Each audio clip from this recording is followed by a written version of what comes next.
Assalamualaikum warahmatullahi wabarakatuh. Update informasi perkembangan penyaluran bansos. Jadi buat teman-teman jangan lupa tekan like dan subscribe supaya tidak ketinggalan info terbaru seputar penyaluran bansos. Nah, oke, kita langsung saja ke informasi yang pertama. Ini mengenai fakta BPNT tahap 4 susulan ya, yang tahun 2025 kemarin, periode Oktober sampai Desember masih belum cair. Ini sekarang sudah ada update-nya ya. Beredar kabar di kalangan keluarga penerima manfaat atau KPM bahwa status BPNT tahap 4 sudah SI, Standing Instruction, atau siap cair, namun berdasarkan pengecekan langsung di sistem SIKNJ per hari ini, untuk status sebenarnya itu status masih berhasil cek rekening ya, dan nominal bantuan masih berupa tanda strip ya. Jadi untuk sekarang ini yang masih belum cair untuk tahap 4 kemarin ya. Pas dicek di SIKNJ ternyata baru berhasil cek rekening ya statusnya ya, dan nominalnya juga masih strip ya. Jadi kabar bahwa BPNT tahap 4 sudah SI adalah tidak benar, atau bisa dibilang ya berita hoax ya.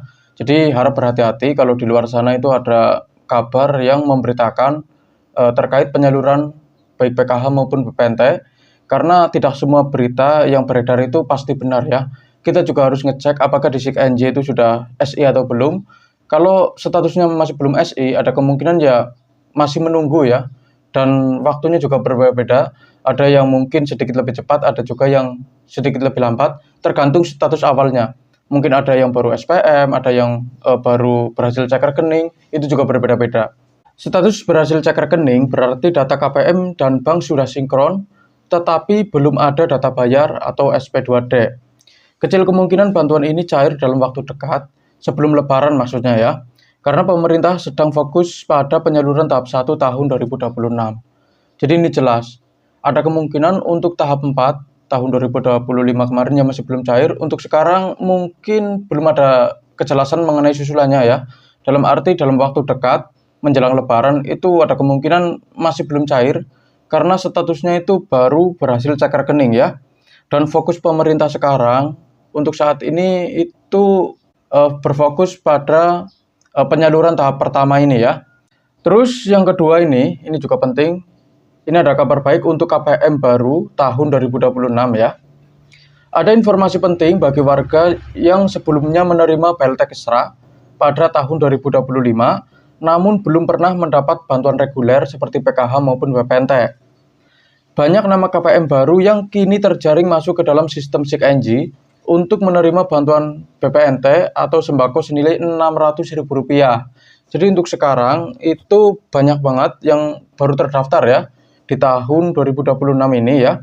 Karena mungkin kemarin itu ada pembaruan data, jadi banyak juga KPM yang tereksklud, tapi ada juga KPM yang baru terdaftar ya. Penyaluran bagi KPM baru ini ada yang ditentukan melalui PT Pos Indonesia. Ini tergantung wilayahnya ya. Kalau wilayahnya jauh terpencil ya, itu ada kemungkinan melalui PT Pos Indonesia maupun melalui pembukaan rekening kolektif atau burekol ya, menggunakan kartu KKS. Jadi ini ada dua cara penyaluran ya. Ada yang melalui PT Pos Indonesia, ada juga yang melalui kartu KKS. Disarankan bagi warga untuk mengecek status melalui operator SIKNJ di kantor desa atau kelurahan setempat, atau juga bisa melalui pendamping sosial setempat. Apakah masih terdaftar atau tidak? Kalau KPM datanya sudah tidak aktif di pusat, ada kemungkinan bansosnya tidak cair. Dan saran saya, silakan melakukan pembaruan ulang. Siapa tahu setelah melakukan pembaruan data, nanti masih bisa terdaftar sebagai penerima bansos. Dan perlu diingat bahwa data yang diinput itu harus valid ya, harus sudah sinkron sesuai dengan yang ada di Dukcapil. Tidak boleh ada kesalahan satu huruf pun ya, baik penulisan nama, tempat sama tanggal lahir, karena itu akan sangat berpengaruh terhadap pencairan bansos. Dan kalau ada keluarga yang meninggal dunia, pindah tempat, atau ada anggota keluarga baru, atau status pernikahannya berubah ya, cerai atau menikah ya, itu juga harus lapor ke petugas supaya nanti datanya dimutakhirkan lagi. Karena kalau data yang diinput tidak mutakhir, itu juga akan sangat berpengaruh terhadap penerimaan bansos. Dan perlu diingat, kalau data yang diinput itu sudah benar ya, sudah sinkron, sudah mutakhir, tetapi sampai sekarang kok masih belum jelas, itu ada kemungkinan bansosnya masih terkendala ya. Jadi harap bersabar karena di setiap tempat itu berbeda-beda. Ada yang mungkin lebih cepat, ada pula yang lebih lambat. Ini tergantung kesiapan data dari pemerintah. Jadi kita tunggu saja, kalau memang di sistem SIKNJ itu sudah terdaftar secara resmi dan statusnya juga menunjukkan SI, itu ada kemungkinan ya tidak akan lama lagi bansosnya bisa cair. Tetapi kalau di SIKNJ itu baru SPM atau baru berhasil cek rekening, itu ada kemungkinan ya masih lama, tapi jangan khawatir, ada kemungkinan itu masih bisa cair ya. Kita tunggu saja. Dan informasi berikutnya ini mengenai penyaluran bantuan pangan, beras, dan minyak goreng ya. Jadwal distribusi bantuan pangan berupa beras 20 kg dan minyak goreng 4 liter yang mulai dilakukan secara bertahap di beberapa wilayah. Ini ada beberapa wilayah ya yang sudah mulai bergerak atau sudah mulai melakukan penyaluran bansos ini pangannya ya, yang berupa beras dan minyak goreng 4 liternya. Ini dari Kota Tegal ya. Silakan buat teman-teman yang berasal dari Kota Tegal, siapa tahu sudah ada informasi mengenai penyalurannya, karena di sini sudah ada laporan ya. Kalau di Kota Tegal ini memang masih belum rata untuk penyalurannya ya. Terus ada dari Kabupaten Tanggamus Lampung ya. Ini memang masih belum rata di Lampung ya, ini juga di beberapa daerah saja ya. Ini dari Kabupaten Tanggamus. Silakan buat teman-teman dicek ya, apakah sudah ada informasi mengenai penyalurannya ya. Untuk bansos beras dan minyak gorengnya di Lampung, khususnya Kabupaten Tanggamus ya. Terus dari Banjar Jawa Barat ini juga sudah ada laporannya ya. Untuk penyaluran bantuan pangannya, silakan dicek buat teman-teman ya. Terus berikutnya dari Magelang, ini juga ada. Terus Purwokerto, Purbalingga, dan Kabupaten Malang. Jadi silakan buat teman-teman yang berasal dari kabupaten atau wilayah yang sudah saya sebutkan, silakan dicek ya, atau tanyakan langsung ke pendamping maupun ke petugas yang ada di kantor desa atau kelurahan setempat, apakah sudah ada informasi resmi mengenai penyalurannya, karena di setiap tempat itu penyalurannya berbeda-beda dan tidak sama ya, itu yang jadi catatan.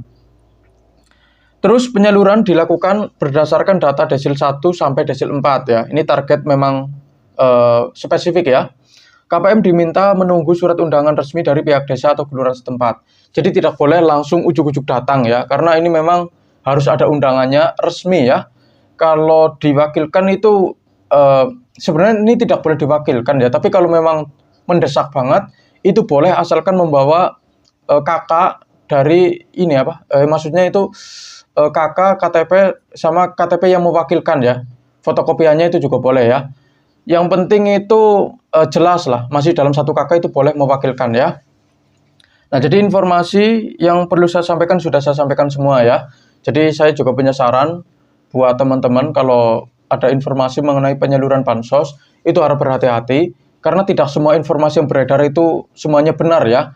Mungkin ada juga yang sekarang tahap 4-nya sudah cair, sudah dari bulan November kemarin ya, itu banyak ya. Terus disusul di bulan Desember itu juga ada, dan ada pula mungkin yang sampai sekarang masih belum cair, itu juga ada untuk tahap 4-nya. Dan mungkin untuk sekarang juga ada yang sudah cair untuk tahap pertamanya, dan ada juga yang masih belum cair. Jadi kita juga harus mencari informasi mana yang benar dan mana yang salah. Kalau teman-teman ingin mendapatkan informasi yang akurat mengenai penyaluran bansos di desa sendiri ya, itu bisa langsung tanyakan ke petugas yang ada di kantor desa atau kelurahan setempat, atau bisa juga tanyakan langsung ke pendamping masing-masing. Karena informasi yang diberikan itu bisa dibilang ya lebih akurat dibandingkan bertanya ke wilayah yang lain atau desa yang lain.